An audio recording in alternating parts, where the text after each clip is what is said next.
Chapter 25.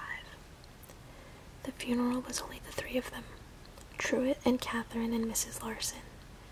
Truett had dug the hole himself, spending a long day breaking up the thawing earth.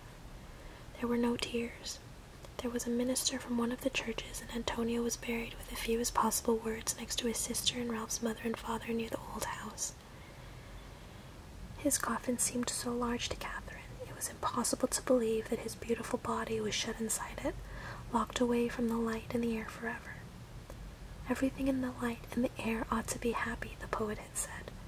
Whoever is not in his coffin in the dark grave, let him know he has enough. She felt the giddy sense of being alive in the presence of the dead.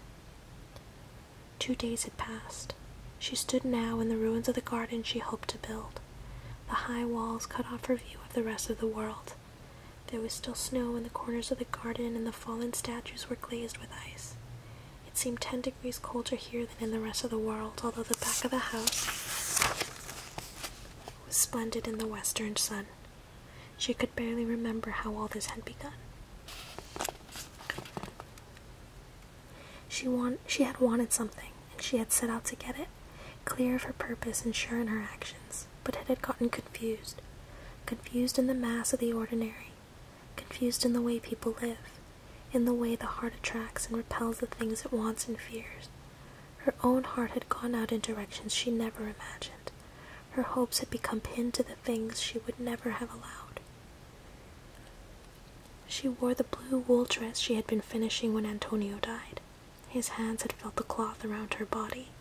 She stood, severe and simple, in the middle of an old garden in the hidden back of a remarkable house. Antonio was dead. A whole life was dead to her. She had no idea how it would turn out. Truett had not spoken to her since the death, and she had not interfered with his profound grief. They ate together at the long table, but there was no discussion, no reading of poetry after supper, no sumptuous feast of flesh in the dark.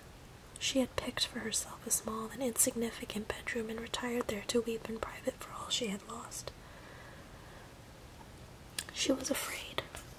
She was afraid for the rest of her life. When Truett disposed of her, as she supposed he would, she would have nowhere to go. She didn't want to end like Amelia, alone in a filthy house. She didn't want to end like Alice, dying in the snow in an alley, remembering how nice it had once been, glad to have the burden of an exhausting life lifted from her, abandoned even by the angels and laughing at the death, squeezing her with cold fingers by the throat. She had no one in the world. Her whole world, what was left of it, was here, and there was no way to get back to where she had been before. The memory of what she had done with her days and nights seemed unthinkable. They came to her, those days and nights, like the pages of a calendar being flipped by a child, a blur of days and months and years. Had she gone to the theater? Had she written coquettish letters in a fine hand, the lavender-scented ink staining the sleeve of a ruffled gown from Worth in Paris? Had she turned away in bed from men so that she wouldn't see the money left on a bedside table? It was impossible, yet she couldn't deny it. Every bad memory, every loss of faith had brought her the long way from where she had been to where she was.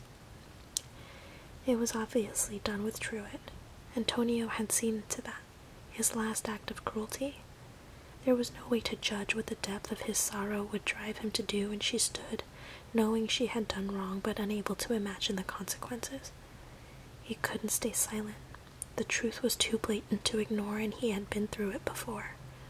Perhaps it was simple wariness that had kept him from striking her when he turned from the frozen pond, the still meadow, and the rearing Arabian Antonio gone. She had something she wanted to say to him, not about the life which was growing inside her stronger and stronger every day, but about the virtues of his heart, about the years he had waited in patient humiliation for happiness to find him, about how he had set out to build a small kind of happiness and had been horribly deceived. There was no apology she could make. She had known more than he did, and she had used that knowledge to ruin his life again, the one thing he had guarded himself so carefully against. She didn't know where he was in the house. She hadn't seen him since lunch. He retired to his study or to the blue bedroom, and she had no way of knowing what he did or what he thought about. His silence was suffocating to her, his distance unbearable. She would die for him if her death would do him any good.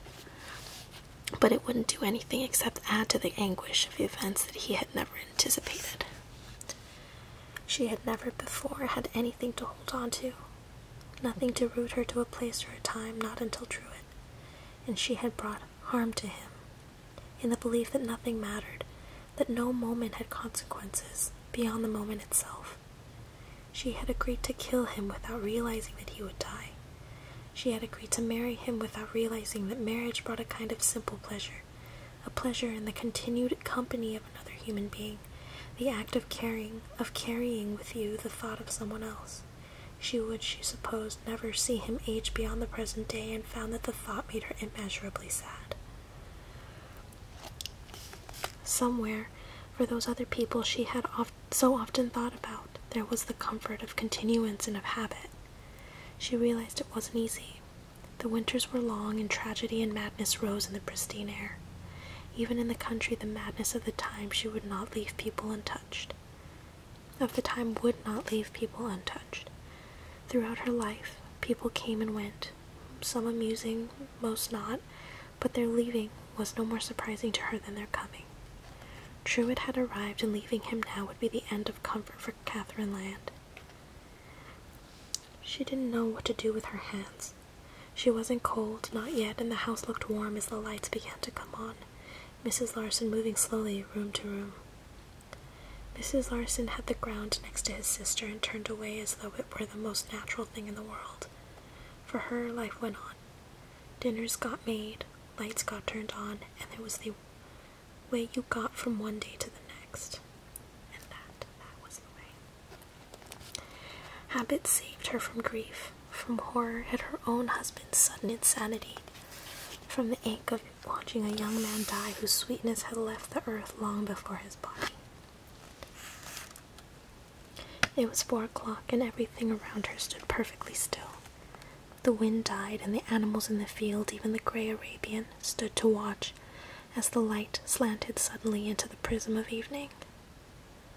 The large facade of the house, with its imposing windows and its classical statues spaced along the edge of the roof, lit up golden and hazy and ancient. It was the hour at which she had arrived, her discarded dress, her lost jewels now so trivial. Druid standing on the platform in a black coat with a fur collar in the howling snow, the startled deer and the runaway horses, just as everything waited for the end of winter, for the beginning of spring. She moved her foot and looked down. The grass under her shoe turned green as she watched, and it grew away from her, grew greening until the whole of the patch where she stood was green and clipped and glowing in the golden light.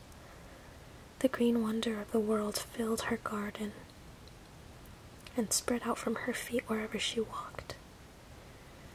It moved away from her, and she stepped back. Everywhere she placed her foot turned green and lush. The parterre grew rich with the odors of rosemary and sage, clipped into globes between a lover's knot of box and yew and lavender, the long spikes with their purple heads as still as the rest. The beds along the old brick walls still lay brown and tangled, but as she walked toward them, spreading green from the hem of her dress, the old canes of the roses began to uncurl themselves, and the dark waxy foliage began to make its first appearance. The tiny snowdrops and crocus sprouted along the edge of the beds, white and yellow and purple, and the hellebores, and then the narcissi, and poetic Arabian, and the rich yellows and pale yellows of King Alfred. The flowers appeared, and the names came back to her from the long afternoons in the library, those hours of rest from her exertions with Antonio. He was a desert that was too rich. He was a dessert that was too rich, but she had run to him from the time he was hardly more than a boy. The mixture of beauty and arrogance, the tenderness and charm which cost him so much now, still forever, buried beneath the black earth, already frozen over again. She wept for how cold he would be. It was not his fault. So little that happened was anybody's fault. The lilacs bloomed, blue and white, and the air grew soft with their perfume. The gentle swaying of their heavy-headed flowers, and the irises with their sculptured heads, blue and yellow and indigo and brown. The tulips shot up, the Asian flower, the flower of mania, with many colors and shapes, some with speckled leaves, and sharp pointed crimson petals with indigo eyes, some yellow, some white, some pale pink and green, some variations which came only once and never reappeared. The foxgloves began to appear, shooting up spikes which opened into many bell-shaped flowers that hung their heads along the stems. The peony bushes came into bloom, and then came their rich Chinese blossoms, many petaled the size of tea plates, heavy with moisture, pinks and whites. She swept out her hand over the painted hostas and dianthus and sweet alyssum. The sumptuous Chinese lilies, with their splendid colors, suddenly filled the air with a perfume that was like a kind of fainting. The rose canes unwound and thrived, the glossy foliage giving way to bud and bloom, the old roses, the old names, me, Hardy, the sumptuous pure white moss rose and silvery pink, la noblesse. Old velvet, the color of blood, of Antonio's blood, Clifton moss, the resplendent, pristine white of his shirt, purity and violence mixed together. The brilliant Fantin Latour rose up and flowered. The old French roses, the double Pelisson, the bright crimson Henry Martin, Leda, with crimson markings on the edge of white petals. There was no sound. There was no shift in the light. Everything was still. The trellises straightened and the climbing roses stood tall, twining up and around, mixing the thorny canes with clematis, purple and white. The statues righted themselves. The classical figures with their sinuous curves patinade with age and moss, the grotesques which hung at the four corners of the garden, which guarded the way in and out. She had never seen anything so beautiful. The secret garden made her weep with the beauty of all that was living. It would last long after she died. Now and then one of the roses would release a shower of petals that fell prettily through the golden light until the ground beneath the climbers, splayed against the wall, was carpeted with the fragrant petals, the rich, sweet, and peppery smell filling the air, perfuming even the fabric of her dress. The garden was perfect. The garden was her glory. It had come from nothing except the earth. It grew wherever she walked, wherever she turned her gaze. It would fill the house with vase after vase of flowers so that their days would be perfumed. Truitt would ask her the names, and she would reel them off and tell him about their histories of the tulips brought from Asia Minor to illuminate the Sultan's nights, the jeweled earrings and the candled turtles. She would put together bouquets and take them to the town, to girls getting married, bringing them still dewy on the wedding morning, the stephanotis, the white roses and the lilies. The light shifted from golden to pale yellow, and then to gray and blue, but the flowers seemed to glow more as the light faded, as though each petal were illuminated from within until her little square was filled with light and fragrance and gaiety that all of St. Louis couldn't match. Each rose, each bloom was a perfect masterpiece of kindness. It was almost dark, and the darkest flowers vanished into the twilight, even as the pale white and palest pink roses seemed to give out a richer fragrance. The first star appeared above the brick wall. The star brightened and was joined by other paler stars as the dark deepened into night. She heard her name and turned toward the golden brightness of the house. Catherine. She turned, and Truitt was standing on the steps. He was still wearing the black suit he had worn to the funeral, a band of black crepe around his arm. She turned away. Her long dress sweeping the ground in the garden was vanished, had gone away, its beds a mess of old and dying flowers, its branches bare, the roses all thorns, and the limes and yews a tangle of ruined wood. The garden waited as it had waited for 20 years. She was just a simple, honest woman standing in the ruin of a late winter garden waiting for the spring. Catherine. She turned back toward him, afraid of him for the first time, afraid of his anger and his pain and his disapproval, and afraid also of her own shame, a wasted life, a ruined idea, Antonio dead. Such things happened. I knew. His voice was clear in the darkness, his body a silhouette, his face lost in shadow. I always knew. Knew what?